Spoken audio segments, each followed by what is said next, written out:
Hello everyone and welcome to this in a series of Chichester Festival Theatre's remote workshops.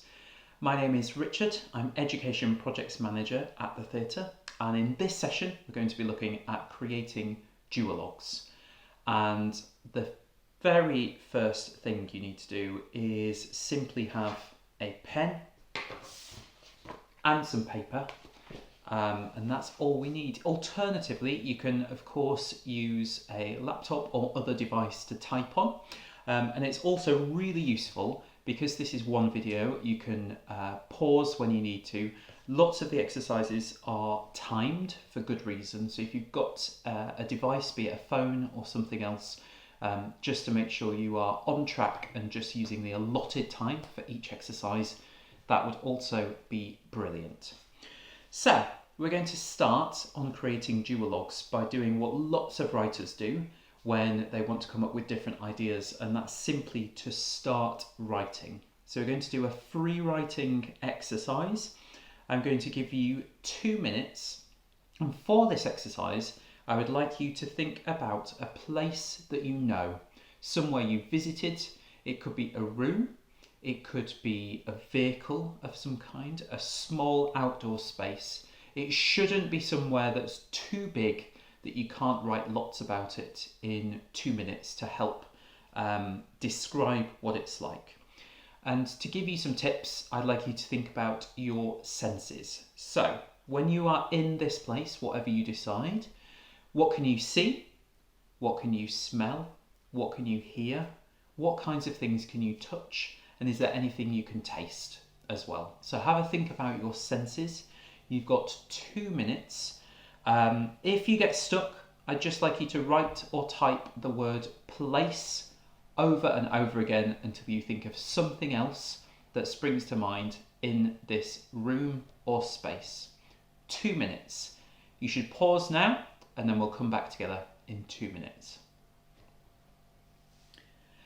So, for the second exercise, now you've created a place and described that. This is your play setting. So already we've got that, whatever we're going to write. We now need to come up with 2 characters. For this, we're going to call them A and B. And for this exercise, there should also be human characters as well, just to help you with dialogue. I'd like you, for this task, to write down 3 words to describe them. And these words aren't about what they look like or are related to their age. They're words to describe their personality. So for example, character A might be funny, clever and shy.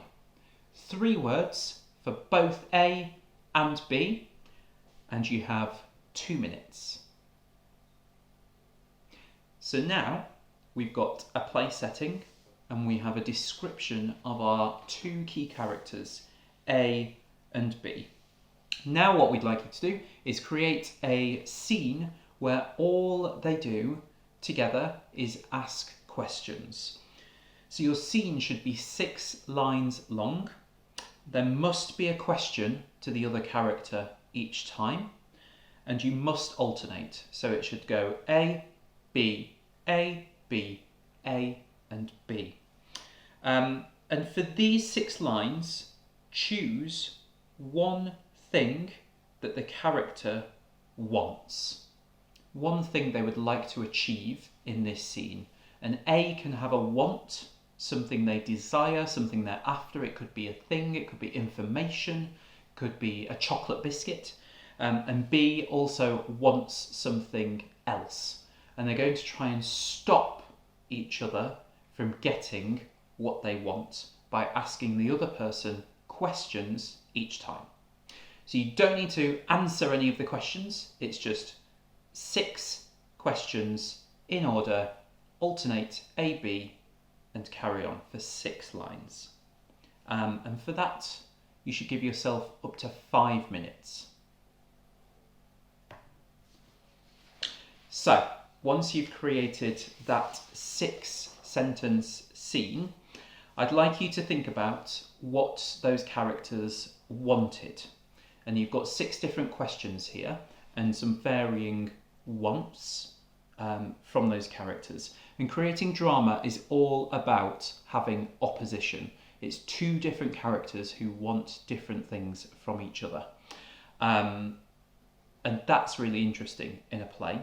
So what I'd like you to think about before you start writing again is to choose one of those wants, just one of them for one character. So again, it could be someone wants a chocolate biscuit, someone wants some information, someone wants something that the other person has. And once you've chosen that, I'd like you to think about some things. First of all, the setting that these two characters are in. And the setting changes how we speak to each other and what we say. So if, for example, it's an argument in your home, you might say things very differently and at a different volume to if you were having an argument in a supermarket. The characters, A and B, have they just met? How well do they know each other? Have they known each other a long time? Are they friends? Are they enemies? This also changes how we speak to each other in our dialogue. And finally, our audience. Audiences are really clever, so we don't need to give them lots of information straight away. If they're friends, that should be hidden a little bit in the dialogue. They don't need to be introduced as someone else's friend when we're creating our words and what they say as characters. So 3 things to think about: the setting, the characters and how well they know each other, and not giving lots away to your audience, and choose one want that a character is trying to achieve.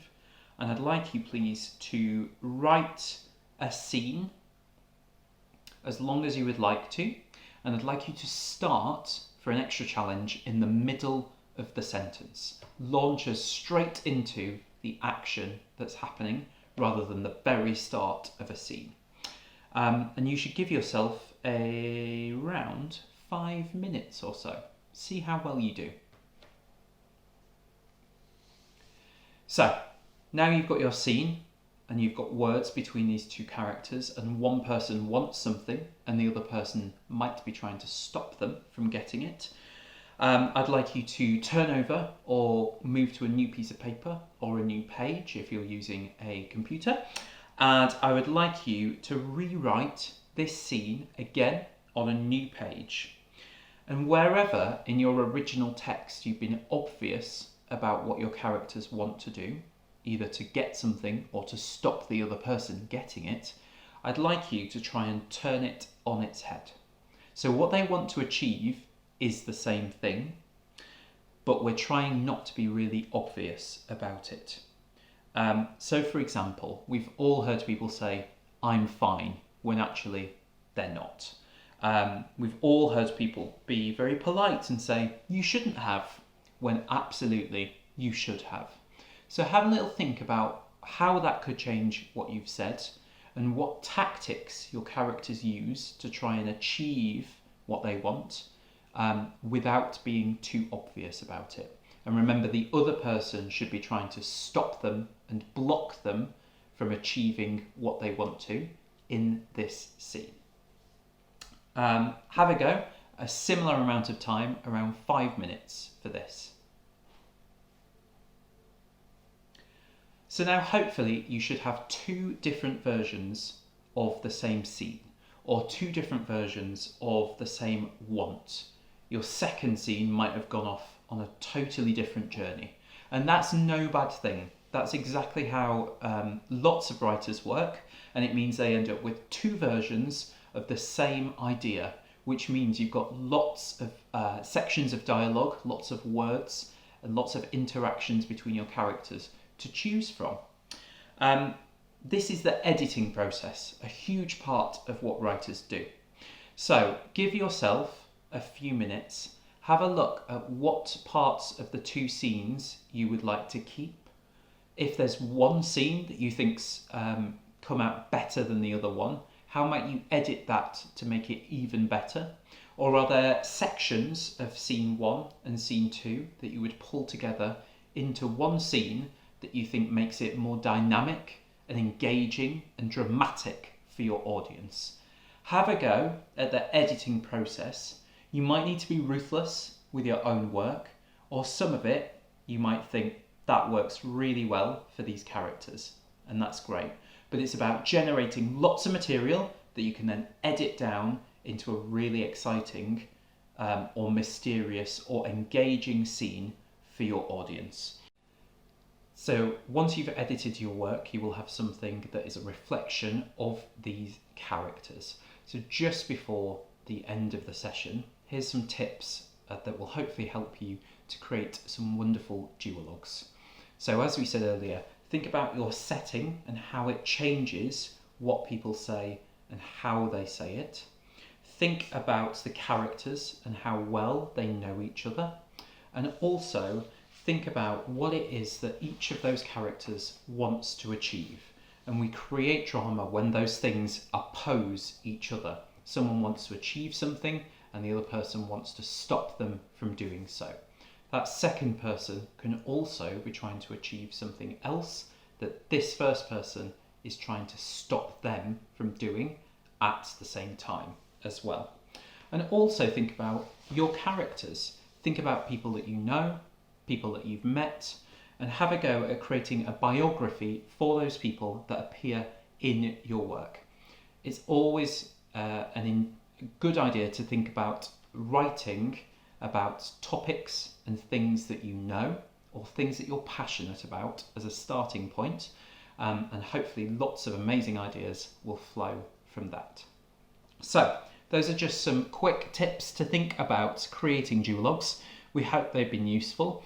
Have a look at all of the other resources that are available on CFT's website at cft.org.uk.